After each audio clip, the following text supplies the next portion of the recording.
Pensó. Bueno, y a propósito, buenas tardes. Hola, ¿cómo les gracias va? por estar acá, Muchas gracias a Bienvenido. ustedes. Estamos hablando nada más ni nada menos del director de la película La Historia Oficial, un emblema que todos deberían hacer el ejercicio de verla y hay una oportunidad para verla. Sí, porque en el día de hoy se cumplen, además de los 40 años del golpe cívico-militar, por eso el Día de la Memoria, se cumplen 30 años de la noche en la que Luis Puenzo subió a recibir el primer Oscar para una película argentina por mejor película extranjera por La Historia Oficial, y hoy se estrena en las salas de nuestro país La Historia Oficial restaurada por el señor director y guionista Luis Puenzo. Así es. Y aquí está con nosotros. Muchas gracias por venir hoy gracias por invitarme y por contarlo. para hablar de esta película, como decía Melina, emblemática, significativa y que hoy tiene como todavía más relevancia en un día como hoy. Era inevitable que fuera hoy. El 24 de marzo nos quedó grabado, ¿no? Por esta coincidencia, si se puede llamar así, por Sí. esta jugada del destino que hizo que ganáramos el Oscar el 24 de marzo, a 10 años del golpe. Y bueno, ahora se dio que cae jueves, el 24 de marzo, Justo. y dijimos, bueno, el día que íbamos a estrenar la película y decidimos que conmemorar con el estreno. Contale un montón de gente que todavía no la vio, que seguramente le está preguntando hoy a su mamá, a su papá, ¿de qué se trata La Historia Oficial? ¿Qué cuenta Les cuento a La Historia ustedes, Oficial? porque ustedes son menores de 40, de todos los menores de 40... No, ojo, ojo. ¿no? Vos no crees que... No, yo tengo justo... Pero- Yo la vi, Pero- yo la vi en su momento. Sí, yo también, en el No. colegio, la vi en el colegio. Ah, mira, yo la vi por fragmentos en la tele. Claro, es lo que ha pasado. Muchísima gente la ha visto así. El otro día mostramos la película porque hicimos un preestreno para los que la hicimos. Hay dos equipos ahora, el equipo que la hizo y el equipo que la restauró. Claro. Conmigo, algunos son los mismos, otros no. Ajá. Y con ellos y con otros amigos, y bueno, estábamos con mis hijos, estábamos Claro.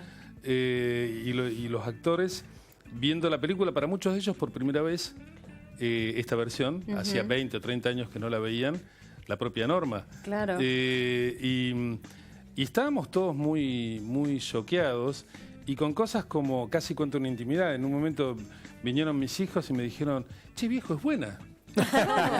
Y pibe, ganó el Oscar, no le Me dije. gané el Oscar. Esperaba. ¿Tenían dudas? Claro, bueno, mis hijos la vieron filmar, la filmamos en casa, o sea Sí. que la conocen desde que se estaba filmando. Y eran chiquitos. Claro. Tenían la edad de... El más chico, la edad exacta de la nena, De Gaby, cuatro de Gaby. años. 4 años. Y otros 5 y pico, Lucía 6 y medio, y el mayor 12. Digamos, esta era la edad de mis hijos en casa cuando filmábamos la película. Luis, ¿la filmaron ahí por una cuestión de presupuesto o porque te gustaba la locación? No, por una cuestión de guita. ¿no? De presupuesto. Sí, ¿En presupuesto, tu casa? Presupuesto es casi una manera seria de decirlo. Claro. No, la verdad que no teníamos un mango, es una película muy chica. Y en un momento mi mujer me vio ahí con el tema de que no dábamos pie con bola con la locación. No teníamos plata para pagar un lugar que sirviera y con la gran cantidad de rodaje que tenía. Claro, claro. Y me dijo, ¿por qué no filmas acá? Y yo dije, vos sabés lo que significa esto, ¿no? En dos sentidos, lo que significa cuando pasa un rodaje por una casa que no queda nada, y en el otro sentido que filmar esta película en ese momento con hijos chicos en casa, al día siguiente cuando les dije a mi equipo, cuando fui a la productora y les dije, Nora propone que filmemos en casa, se quedaron todos mirándome y me dijeron, vos estás loco. No, como que mi equipo no quería admitir que, bueno, así fue. Desde lo emocional, digamos, lo que iba a pasar en la familia desde lo emocional, me imagino también, porque es un sacudón. No, además las fuertísimo, ¿no? circunstancias, Claro, las circunstancias. por supuesto, claro. De hecho, recibieron amenazas y La mamá de la nena, claro. De Analía Castro. la mamá de Analía. Bueno, hacemos un resumen, aunque nosotros los tres la vimos, por supuesto, y mucha gente la vio. ¿Qué cuenta La Historia Oficial? Cuenta la historia de una criatura y de la mamá apropiadora de esta criatura, que en el momento en que piensa, por una circunstancia, por un encuentro con una amiga del secundario, que tal vez su hija sea una criatura desaparecida, cuando conecta estas dos ideas le parece que puede ser, no puede parar. no puede parar de querer saber si eso es así o no. Y de ahí arranca el dilema, que es como la base de la tragedia, ¿no? En el sentido estructural de la tragedia, que es cuando algo no lo podés parar y te lleva en contra de lo que serían tus propios intereses. Porque sabés que al final del camino lo que hay es el abismo. Claro. Y una verdad que, claro, que duele. Una verdad que va a ir en contra de ella, va a perder a la nena, que es lo que pasa. Exacto. En este camino, lo que contamos es, en ese momento había la gente que había tenido víctimas directas, amigos, familiares, hijos directos, y por supuesto aquellos causantes, los victimarios, quiero decir, los militares y los civiles cómplices del poder, que habían causado esto. Y en el medio había toda nuestra sociedad, tal vez el 70% de nuestra sociedad, que tenía como un montón de coartadas para decir yo no tengo nada que ver con esto. Sí, no te metas. Y lo que cuenta la película es, tenemos que ver, todos. Todos tuvimos algo que ver, claro. ¿Y cómo surgió la idea del guión? Porque es un guión conjunto con Aida Borghi, ¿verdad? La idea era tuya, sí, y se la trasladás a Aida, que... No se traslada, lo hacemos juntos. Ah, juntos. Pero vos ya tenías esta información de lo que había pasado, te metiste a investigar, te conectaron también con abuelas. Yo empecé en la segunda mitad del 82, después de la Guerra de Malvinas, cuando volvieron los chicos de Malvinas, y ahí empecé a escribir primero la historia de una abuela que buscaba a su nieta, después cambié el punto de vista y esa misma historia la continué desde el lado de la mamá que la tendría. Y Aida en ese momento volvió del exilio, había estado exiliada varios años en España, volvió y nosotros éramos amigos desde mucho antes. Aida era porque murió, era un poco mayor que yo. Y de alguna manera, y a mí y a un grupito de pibes que a los 14, 15 años escribíamos, Aida fue como nuestra tutora. No voy a contar todas las circunstancias porque es largo, pero ella era periodista en Primera Plana, que es una revista emblemática de la Argentina, donde pasaron los mejores periodistas del país, y mientras era periodista y vivía de ser periodista, estudiaba dramaturgia, y este grupo de pibes le llevábamos nuestras cosas para que nos corrija. Desde ahí somos amigos de esa época. Después escribimos un guión juntos que nunca se filmó, en la época que ella escribió La Tregua, adaptando a Benedetti. Además, otra gran película, dicho sea de paso. Otra gran película. Candidata al Oscar. Con guión de Aida. El libro de Benedetti, guión de Aida. Y bueno, y Aida volvía del exilio y le dije, estoy con esta película. Y se la conté y me dijo, es muy buena, que yo le dije, la quiero escribir con vos. Y primero me dijo, todo el mundo que volvía del exilio tenía cierto grado de... cierta prevención con volver a meterse en problemas. Pero a Aida le duró poco esa prevención, rápidamente le dio ganas de hacerla y ahí nos pusimos a escribir y escribimos desde comienzos del 83 hasta las elecciones, que fueron en octubre. Justamente, déjame abrir ese paréntesis, porque él dice, cuando vuelven los chicos de Malvinas, 82, todavía estaban los militares, él empieza a desarrollar la idea de este guión y lo terminan de escribir antes todavía de que los militares entreguen el poder. En el 83. Si vos te pones a pensar en el contexto en el que se produce el rodaje y en el año en que termina ganando el Oscar, habían pasado solamente 3 años, menos de 3 años, desde que los militares habían dejado el poder, 2 años y medio, para ganar el premio Oscar.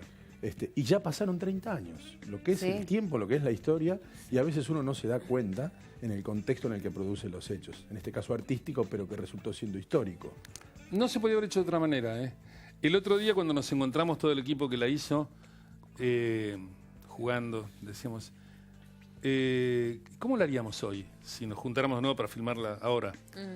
Y lo que nos cayó a todos, dijimos, no nos saldría. No la haríamos hoy. Todos sabemos más, todos estamos más formados, estamos más maduros, tenemos más distancia, sabemos más de lo que ocurrió. Y dijimos, no nos saldría, porque en ese momento estábamos con el tanque muy cargado. Fue en caliente. Veníamos, claro, con muchas ganas, mucha necesidad de hacerlo. De hecho, y a propósito de lo que decía Guille, yo leí por ahí que ustedes tuvieron que salir a decir públicamente que se había suspendido la película o que ya la habían terminado y en verdad la siguieron rodando casi en la clandestinidad, a propósito de las amenazas que empezó a recibir la mamá de la actriz que interpreta a Gaby, a la niñita de 4 años. Y por otra parte me interesa que cuentes por qué hubo que convencer a Norma Leandro para que interpretase ese papel. Es raro porque la propia Norma decía en estos días que yo la convencí. No era convencerla, era seducirla, si querés. No sé cómo disuadirla. ¿Tenía miedo? Norma había llegado del exilio hacía poco, Claro. la había pasado mal en España, se había tenido que ir volando, le habían puesto una bomba en el teatro antes de irse, le habían pasado varias cosas y todos los que se exiliaron la pasaron mal en general, ¿no? Recién hace un ratito hablábamos de eso. Sí. Y Norma había llegado, se encuentra con un tipo que le dice, te quiero contar una película. Norma estaba trabajando, estaba haciendo algo en el Teatro Liceo, en Congreso, y me dijo, pasá por el teatro a buscarme y nos vamos a tomar un café. Nos fuimos a tomar un café por ahí en un cafecito de Congreso. ¿Ya se conocían? No, personalmente no. Yo sí, sabía quién era Norma. Sí, pero nunca habían trabajado juntos. Un pibe que venía a contar una película. Claro. No me conocía. ¿Qué edad tenías en ese momento, Luis? 30 y pico. 34. Era un pibe de verdad. Sí. Yo empecé a filmar a los 16, era un veterano. Claro. Un veterano Ya tenía cineasta. años de- Claro, yo tengo 54 años de profesión, acabo de cumplir 70. Pero en ese momento tenía varios años de oficio, tenía este guión muy manchado, quería hacerlo, estaba muy entusiasmado. Me encuentro con Norma, nos vamos a tomar un café, me dice, bueno, contame de qué se trata la película. Le empiezo a contar la película lentamente, le cuento con detalle la película y Norma empieza a llorar. Y yo le sigo contando la película, pero esto largo, 20 minutos, media hora, yo que sé, mucho tiempo, y Norma lloraba, se trataba de contenerse y seguía llorando. Yo de golpe me acuerdo haber tenido como la sensación de las otras mesas que me miraban como diciendo, La está "Hijo de dejando". puta, ¿qué está haciendo? ¿Qué le está contando? Porque La yo está le hablaba y ella lloraba. Pobre mujer. ¿Qué le estará haciendo a esta mujer? Y bueno, ¿Y ella contestó que no ahí? Que no la quería no contestó interpretar? ni que sí ni que no. Me dijo, bueno, sí, déjame que lo piense. Lo hablo con mi familia, con mi marido, lo veo, déjamelo pensar. Yo le dije, no tenés ningún apuro, yo estoy escribiendo. A medida que progrese el guión, después te cuento las versiones que siguen, te traigo lo escrito. Sí. Por ese momento ni siquiera llevé nada escrito, no era de palabra. Y esto pasó 2 o 3 veces. Volver a encontrarnos, llevarle un guión. Y Norma lo pensó hasta el día que me dijo que sí. Pero no era estrictamente convencer. Era subite a esto Claro. porque Sí, va a estar además bueno. para mí era Norma, no había ninguna duda que era ella el personaje. Ajá. Como Héctor era Héctor más me dijo que sí más fácilmente. Alterio, ¿no? Y sí, Héctor Alterio. Alterio también había estado exiliado. Está todavía. Sigue, bueno, nunca volvió, Nunca. pero quiero decir, en ese Vive momento en Madrid. también. Y había estado en La Claro. Tregua, la otra película que En la- mencionó. sí. Claro, estaba en La Tregua y Héctor, creo que el motivo que lo había... Estaba de gira cuando le avisaron los amigos no vuelvas, porque lo estaban esperando. Él había hecho un par de películas, Los Traidores, entre otras. Había hecho un par de películas que la dictadura consideraba indeseables. Y bueno, y no pudo volver directamente. Fue la mujer con Ernesto y Malena, los hijos chiquitos. Ernesto ahora es Ernesto Sí, Alterio, sí, un claro. gran actor español, Sí. y Malena también es una gran actriz española. Ajá. Los dos. Yo produje Infancia Clandestina Sí. con Ernesto. Sí. Y cuando hablábamos con Ernesto en el rodaje, que para él fue un rodaje muy significativo, ¿no? Porque tenía esta historia de que un día su mamá a los 4 años... Esas escenas de la manifestación son documentales. Sí, son del 83. Esas son del 83, Sí. de comienzos del 83, ¿no? Sí, en pleno 83, manifestaciones reales. Y Ernesto nos contaba a Benjamín, el director de la película, y a mí, lo que significaba para él hacer esa película que es sobre la contraofensiva de Montonera. Sí. Cuando él se había ido, porque su papá se había ido, y él a los 4 o 5 años de golpe estaba en un colegio donde los chiquitos hablaban con acento español y él no entendía por qué. Que es lo que le pasa al ¿Qué era- protagonista de qué Infancia estaba haciendo? Clandestina, Claro. que también se tiene Claro. que ir después. Y Vuelve. Ernesto, bueno, volvió ahora, tiene su pata argentina más afirmada. ¿Y cómo son las cosas, no? Porque Norma empieza llorando en el bar de Congreso y termina llorando en Los Ángeles. Claro. Cuando dice, "The Official Story". Le toca a ella justamente Ella lee. anunciarlo. Le toca a Norma porque era casi cantado que Norma iba a estar nominada como mejor actriz también. Sí. Una cosa rarísima para un actor que no sea del medio, ¿no? Sí. Que no sea americano. Pero la película venía ganando todo, digamos, de muchísimos premios en Estados Unidos. Uno de los que ganó Norma, Ahí está. Y después se da cuenta lo que acaba de Sí, decir. es que le costaba hasta abrir el sobre porque Dice que además estaba no la tenía puestos los posibilidad. anteojos. Claro. Entonces cuando leyó ni siquiera se dio cuenta lo que estaba leyendo. Leyó y no se dio cuenta que era la as historia I oficial. stand here, accepting this honor. Wow. Yo hablaba un fuerte. inglés muy primario, un inglés que me alcanzaba para pedir una hamburguesa, para ese tipo de cosas. Pero lo habías armado. Entonces, no lo había armado tampoco, pero sabía lo que quería hablar de esa fecha, De no, esa no fecha podía. puntual. Y entonces, para un tipo que no tiene dominio del lenguaje, lo que más me conmocionaba de estar ahí arriba era tener que hablar. Claro, estabas concentrado en armar el ¿Te la veías era venir? eso. Sí, Esa noche te la veías venir. estábamos seguros. Sí. Porque, obviamente no se sabe, pero éramos la película favorita, lejos. Habían ganado el Globo de Oro. Habíamos ganado todo. Claro. Norma había estado en una terna con Meryl Streep en New York, con los críticos de New York, Sí. y ganó Norma. Sí. Meryl Streep la aplaudió mirando de la mesa de al lado. Nos habían pasado varias cosas y en los Golden Globe habíamos estado nominados contra varias películas y una era Ran de Kurosawa. Y Kurosawa estaba también en otra mesa ahí y nosotros fuimos a verlo a Kurosawa. Claro. Y A verlo a mí me dio subir, vergüenza pensaban. subir yo y con Kurosawa sentado ahí. Así que bueno, cuando llegó lo de... No la nominaron a Norma y nominaron el guión, cosa que también era rarísimo, un guión escrito en español. Una nominación al Oscar. Tuvimos una nominación al Oscar contra Volver al Futuro, La Rosa Púrpura del Cairo, Testigo en Peligro. Peliculón. Claro, ¿no? Sí, claro. y estábamos ahí. Así que estábamos agrandados. Ahora lo puedo Bueno, confesar. tenía- Y el hecho- Ya está, Pasaron no muchos puede decir días. cualquier cosa. Claro, y Tenía el hecho de que razón, fuera esa fecha, ¿te daba también como una, no sé, era un símbolo? Era que fuera fuerte. el 24 de marzo, Era 10 fuerte, años pues. después. Imagínate, en esa época los Oscars ahora son en febrero, eran Sí. en marzo. Y eran en marzo, pero era un domingo. Los Oscars siempre eran en domingo. Sí. Y cayó un domingo 24, podía haber sido 23. Claro, quiero decir. totalmente. Es una absoluta Casualidad. casualidad. Pero la cuestión es que sabíamos que íbamos a estar ahí con grandes chances de ganar el 24 de marzo. Eso cuando íbamos en esas limusines que te ponen para ahí, yo no me podía sacar eso de la cabeza, digamos, la fecha que era el 24 de marzo, ese día. Y que justo estábamos- 10 años. 10 Se años. cumplían 10. Sí, sí, el destino estuvo cómico, digamos, se hizo una jugarreta rara. Pero así fue, digamos. no? Pasaba. Yo qué sé, no sé ¿Viste? qué, O no sé qué quiso hacer. causalidad. Claro. Pero la cuestión es que pasó y como te contestaba tu pregunta, veníamos desde Cannes, desde mayo del 85, la película llegó al Oscar con 39 premios encima, Wow. 39 festivales.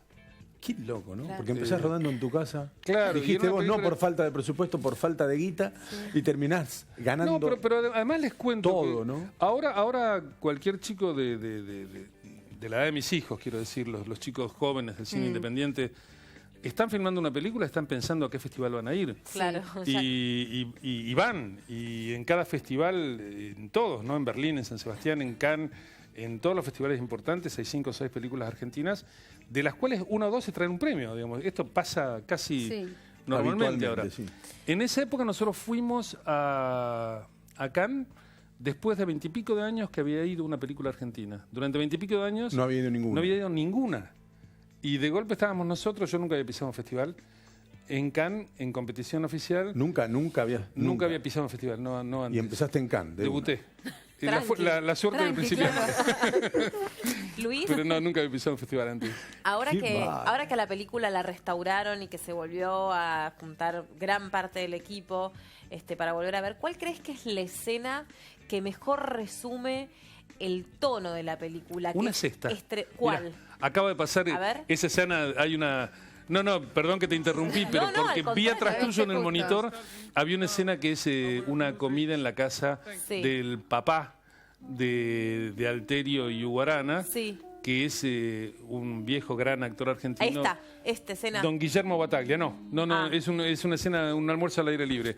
Digo, porque ahí se habla de la plata, ahí se habla de los dólares, en esa escena. Ajá. Y uno de los ejes de la película, que pasó muy desapercibido y que ahora se está resignificando entre la gente que la ve, es la responsabilidad civil económica en la dictadura. Claro.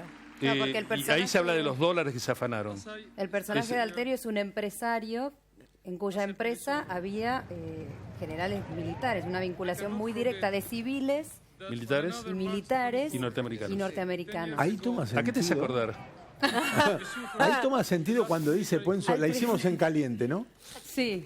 Porque ahí no pasa tanto por lo intelectual, sino es visceral casi. Vos estás rodando lo que viviste, lo que sentiste, tal cual fue, Anotábamos. lo ponés en la película. Esa ¿no? escena que está en el aire libre, que se lo ve a Arana.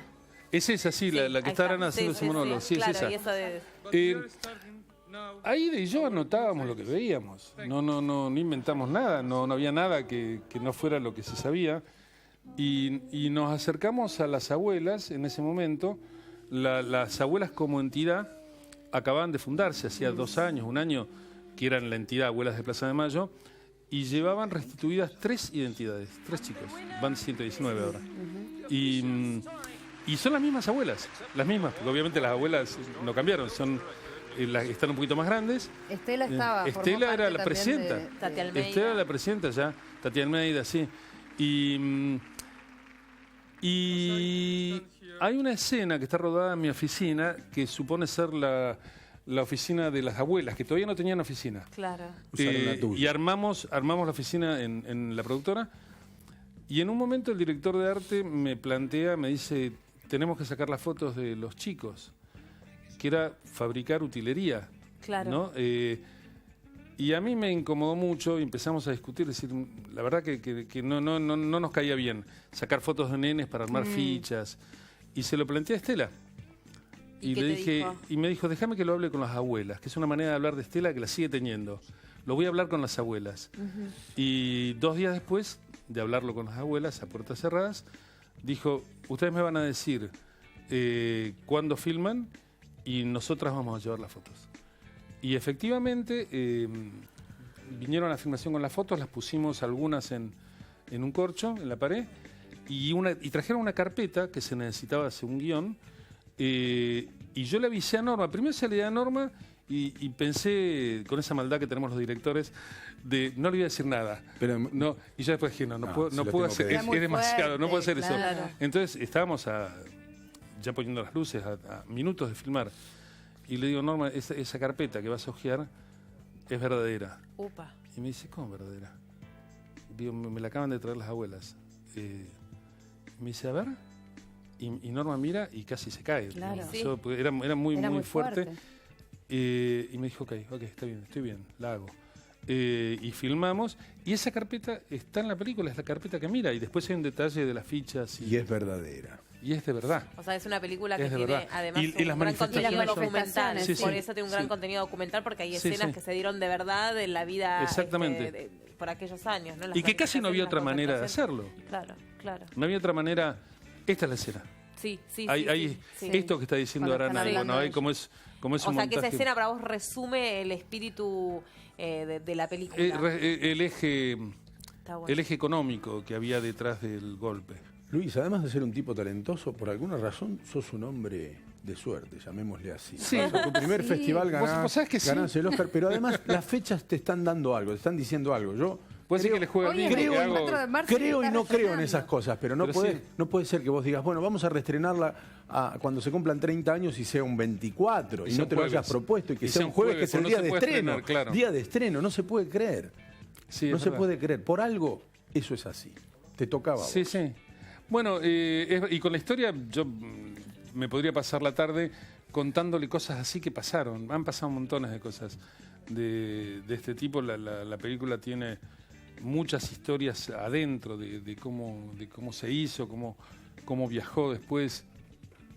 Y Y en ese sentido está muy, muy conectada con nuestras vidas, muy enganchada. Bueno, yo tengo 4 hijos cineastas que estaban sentados abajo de la cámara mirando cómo se filmaba esta película. Lucía entre ellos. Lucía es 3 varones y Lucía.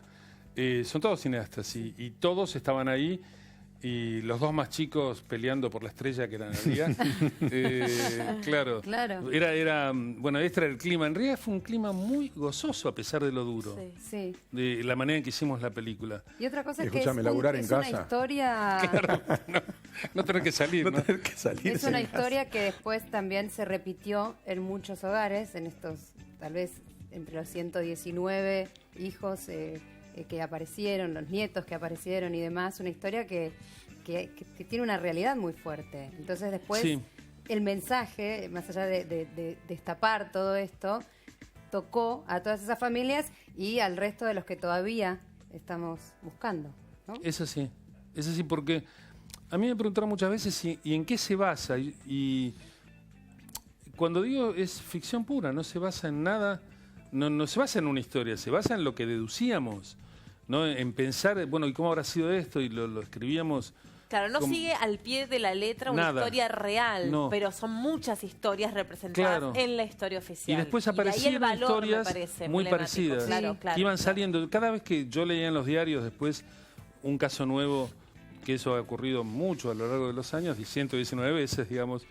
Se parecían algo. Siempre. Y además hay una constante, ¿no? Que todas las historias de las criaturas desaparecidas, de las identidades restituidas, todas se parecen y son todas distintas. ¿No? Todas tienen algún factor en común, pero no hay ninguna que sea igual a la otra. En cada caso, y así debía ser, se resolvió de una manera distinta que otra. Nosotros en el final de la película muchas veces me preguntaban por qué dejamos un final abierto, que es la nena cantando en la maquita. En la maquita, en el final de El País no me acuerdo. Intentamos finales y nos damos cuenta que era como un acto de arrogancia darle un final, porque hubiera sido como decir, estos casos tienen que terminar así. Claro, el niño tiene que ir con... Y no correspondía que nosotros lo dijéramos, ¿no? Que nosotros dijéramos, le diéramos un final a la historia. Entonces dijimos, la única manera que lo podemos terminar es así, es con la nena esperando. Mira, primero te voy a decir algo bien serio y después te voy a hacer la última pregunta porque me quedo obsesionado siempre con los puntos. Hay puntos en los que me detengo. Lo primero es, dijiste, esto es 100% ficción. Lo extraordinario de la ficción es que a través de ella podés contar una gran verdad. Y es lo que pasó con esta película. Y lo segundo, ¿cómo quedó tu casa? Destrozada. De verdad. Se vaticinaba. De verdad. Yo no te puedo explicar en el cotidiano de mi casa y en la vida de cualquier familia con chicos que van a la escuela y vuelven de la escuela. Bueno, tengo 1000 cosas para contar, pero la casa quedó como cuando una filmación pasa. Encima, como era mi casa, yo tenía la impunidad de decir, quiero ir para atrás, me molesta una pared y la sacaba. No, ¿todo eso te bancó tu esposa? Me bancó todo. Opa. Me bancó todo. Ella mereció un Oscar paralelo, me parece. Claro que sí. Bueno, muchísimas gracias por tu visita y por tu tiempo. Muchas gracias por venir y recomendamos a todos que vayan a ver la historia oficial restaurada. Porque vale la pena. Hoy, a partir de ya hay algunas salas donde ya están viéndola en este momento. Les cuento al público que por estas cosas de la distribución, de la exhibición, la película sale en todos los circuitos, pero solamente una vez por noche. O a las 20 o 22, a la noche, una sola vez por día. No va en las matinés. Va solamente una vez por noche. Para que no la busquen de gusto. Espectacular. Buenísimo. Gracias por la aclaración. Muchas gracias. Muchas gracias a ustedes. Gracias. Muy amable. Gracias. ¿Hacemos una pausa? Pero ¿cómo no? Pero vamos nomás, cortita, ya venimos. Bueno, muchas gracias.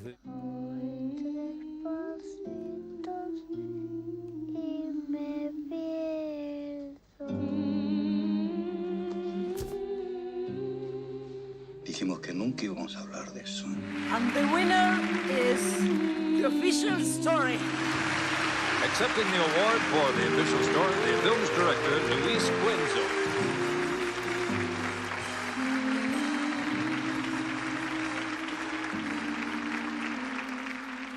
As I stand here accepting this honor, I cannot forget that on another March 24, 10 years ago, we suffered the last military coup in my country. ¿Vos a quién le hubieras hecho la denuncia? Bueno, si vos no habías hecho nada. Usted solo cree lo que lee en los libros. Los pibes como los míos. Porque ellos van a pagar los dólares que se afanaron. We will never forget this nightmare.